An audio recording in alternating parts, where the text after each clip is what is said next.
इस तरह की घटना मैंने अपने 37 साल की नौकरी में कभी न देखी न सुनी। न केवल डीजीपी, इवन एसपी अगर किसी केस को देखता है या फाइनल ऑर्डर पास करता है तो वो एविडेंस के बल पर होता है, एविडेंस के आधार पर होता है। झांसे में आ गए, दबाव से ज़्यादा झांसा में आया।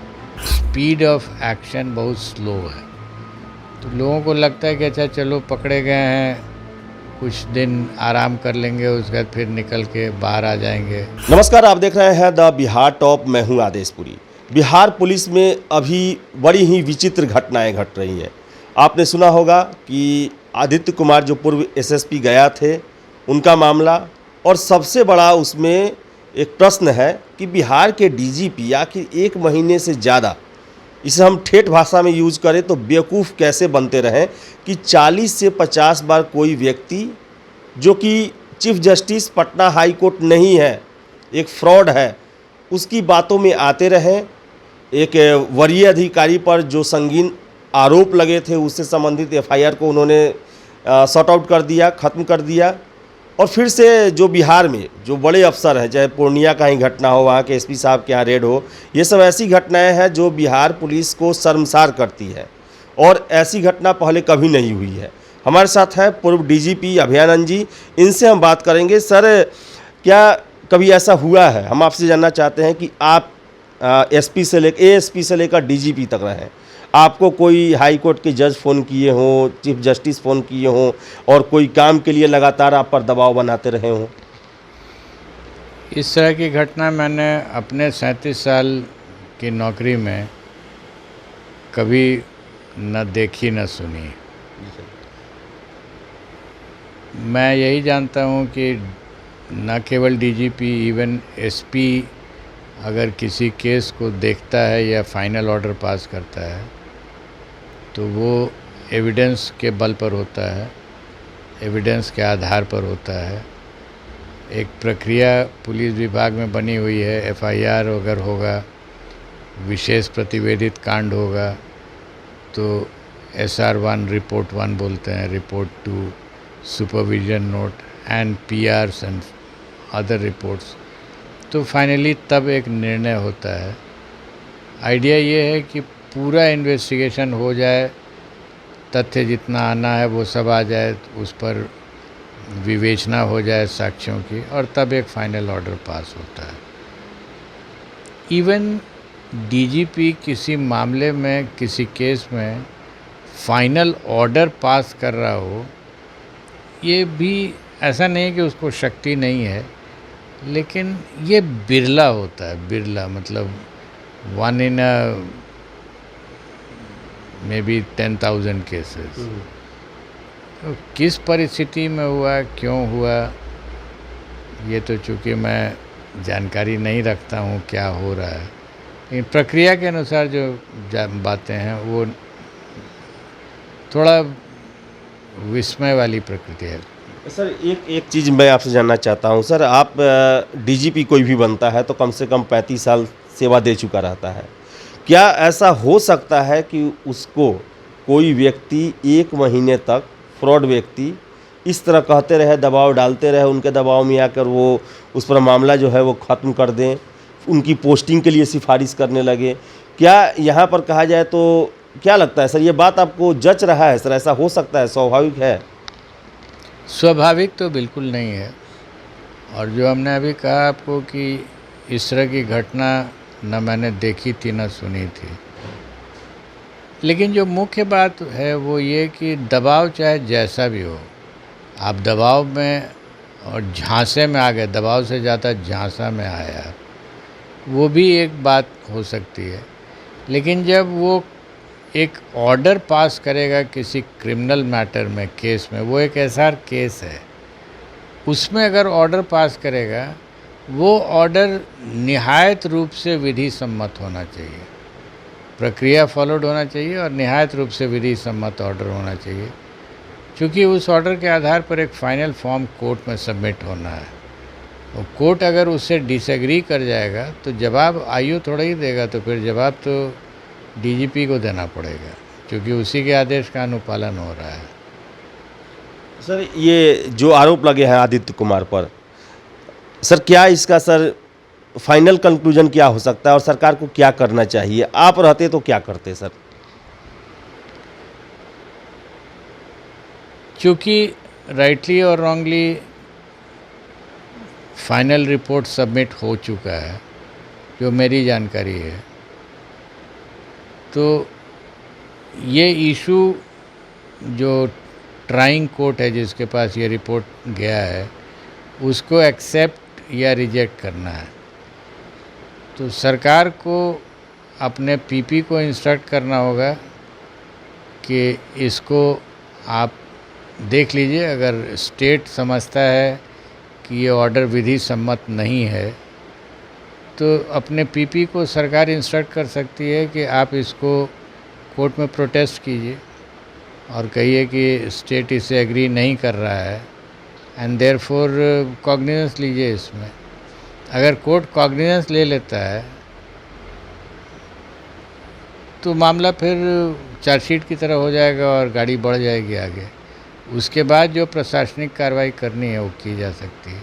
अगर कोर्ट भी एक्सेप्ट कर लेता है कि नहीं ये मिस्टेक ऑफ लॉ है ही है, तो फिर इशू क्लोज हो गया। तो फिर बच जाएगा एक ही इशू कि जो झांसे में आ गए, वो अब किसी को कोई झांसे में आ गया है उसके लिए आप उसको क्रिमिनली लायबल तो नहीं कर सकते हैं, लेकिन विधि सम्मत आदेश आपने नहीं पारित किया है और कोर्ट उसको नहीं एक्सेप्ट कर रहा है, तो फिर इशू लीगल हो जाता है। लीगल मतलब वो क्रिमिनली लीगल हो जाएगा। जैसे सर ये मामला जो है सुप्रीम कोर्ट में गया है, पिटीशन दायर किया गया है और पुलिस सोर्स ही बता रहे हैं जो मीडिया में आ रही है कि अगर बिहार की पुलिस की एजेंसियों से या विभिन्न एजेंसियों से जांच कराया जाएगा तो वो कैसे आखिर डीजीपी के खिलाफ रिपोर्ट दे सकते हैं? सीबीआई से जांच करानी चाहिए या फिर न्यायिक जांच करानी चाहिए? क्या लगता है आपको सर? मैंने अभी आपको एक्सप्लेन किया, एक बहुत सहज रास्ता है कि जो ट्राइंग कोर्ट है उसके पास सरकार अगर ये स्टैंड लेके खड़ी हो जाए कि ये फाइनल रिपोर्ट सिविल डिस्प्यूट उचित नहीं है, इस पर माइंड अप्लाई करें, और जो मैजिस्ट्रेट या जो भी ट्राइंग कोर्ट है वो अगर माइंड अप्लाई करके उसको रिजेक्ट कर देता है सिविल डिस्प्यूट को, सॉरी मिस्टेक ऑफ लॉ को, तो वो कॉग्निजेंस लेकर के आगे बढ़ जाएगा। और जब आगे बढ़ जाएगा तो फिर एविडेंस फिर वहाँ पर एड्यूस करना होगा, किया जा सकता है, तो लॉ का प्रोसेस चालू हो जाएगा। एट बेस्ट ऑर्डर किया जा सकता है बाय सुपीरियर कोर्ट्स कि इस ट्रायल को मॉनिटर कर दीजिए आप। अच्छा सर, एक और चीज़, अंतिम प्रश्न यही है सर कि पहले हम लोग सुनते थे कि दरोगा हुए, जो निचले स्तर के अधिकारी या कर्मचारी पुलिस के होते थे, उन पर आरोप लगते थे, लेकिन अब सर जो हम देख रहे हैं लगातार आईपीएस अफसर फंस रहे हैं। जैसे कि बालूकांड में आप देखे होंगे 2 जिला के एसपी पर कार्रवाई हुई, कुछ दिन पहले मगध रेंज के आईजी पर, गया के एसएसपी पर, अभी एक डीआईजी साहब हैं उन पर जो है फिजिकल हरासमेंट का केस हैदराबाद में दर्ज हुआ है। पूर्णिया में आप देख रहे हैं वहाँ भी आईपीएस अफसर, नए आपसी आईपीएस थे, उन पर 12 ठिकानों पर रेड हुआ है। ये एसएसपी वाला कांड जो है, क्या आखिर सर बिहार पुलिस क्या लग रहा है कि सर किधर जा रही है? पहले कैसा होता था और अब कैसा हो रहा है? ये बात सही है कि जो नंबर ऑफ़ केसेस हो रहे हैं उसकी संख्या अधिक हो गई है और इतना कभी होता नहीं था।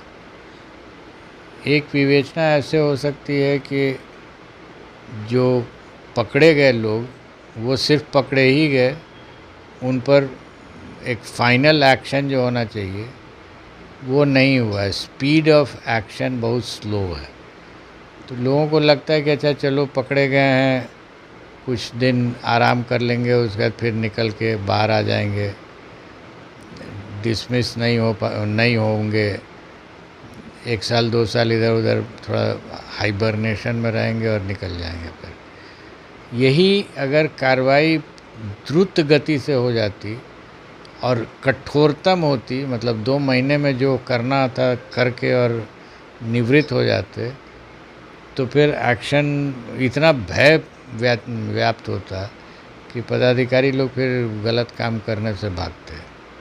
सर, लॉ एंड ऑर्डर की स्थिति लगातार बिगड़ती जा रही है। पटना में जैसे 2005 में पहले होता था कि अपराधी ट्रेन में बैठे पटना में बैठते हैं, बख्तियारपुर में लूट के उतर जाते हैं। बिहटा में जैसा घटना हो रहा है, और जैसे ये अभी IPS साहब लोग का घटना है ये। सर, क्या देख रहे हैं, लॉ एंड ऑर्डर क्यों इतना चरमराते जा रहा है, और क्यों सर बिहार में हमेशा लॉ एंड ऑर्डर एक समस्या रहती है? अन्य राज्यों में ये बहुत बड़ा एक चैलेंज नहीं रहता है।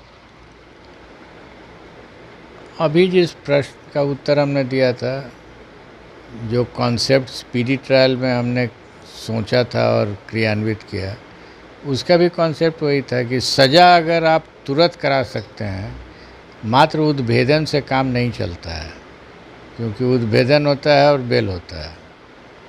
आप बेल कैंसिल नहीं करा रहे हैं, आप सज़ा नहीं दिलवा पा रहे हैं। अगर उद्भेदन हुआ और 2 महीने में सज़ा नहीं हुई तो उस उद्भेदन का कोई लाभ नहीं होता है। तो यही मेरी समझ से प्रॉब्लम हो रहा है कि उद्भेदन एटलीस्ट 50% केसेस में हो रहा है, जैसा हम सोशल मीडिया में देख रहे हैं, लेकिन सज़ा नहीं हो पा रही है। सज़ा मतलब तुरंत, आज पकड़े गए और 2 महीने में सज़ा हो गई, तो वो प्रोसेस कहीं ना कहीं ढीला पड़ा हुआ है, जो किसी ज़माने में स्पीडी ट्रायल के माध्यम से कराया गया, आज पकड़े गए और 1 महीने में, यहाँ तक कि उस समय तो हमको याद है 7-8 दिन में आर्म्स एक्ट केसेस में सज़ा हो जाती थी। तो उस समय अगर हो सकती थी तो अभी भी हो सकती है। तो ये थे पूर्व DGP अभयानंद जी, और इन्होंने बड़े ही तार्किक और जो कानूनी जो रास्ते होते हैं उनके माध्यम से प्रश्नों के जवाब दिए। ले देकर यही है कि बिहार पुलिस में अभी विचित्र घटनाएं घट रही हैं, और ये बहुत ही गलत एक संदेश दे रही है, एक मैसेज दे रही है। बड़े बड़े अफसर जो हैं ऐसे ऐसे मामले में फंस रहे हैं जिसके बारे में कोई सोच भी नहीं सकता था। और हम आशा करेंगे कि सर ने जैसा कहा कि कोई भी घटना होता है तो घटना के बाद उद्भेदन मायने नहीं रखता है, फैसला और जो सुनवाई है वो कितना जल्दी पूरा करके सज़ा दिलाते हैं हम, वो मायने रखता है, क्योंकि सज़ा से ही लोग डरते हैं और अपराध करने से बचते हैं। तो फिलहाल इस वीडियो में इतना ही। वीडियो पसंद आए तो लाइक शेयर करें, हमारे चैनल द बिहार टॉप को सब्सक्राइब जरूर कर लें। धन्यवाद।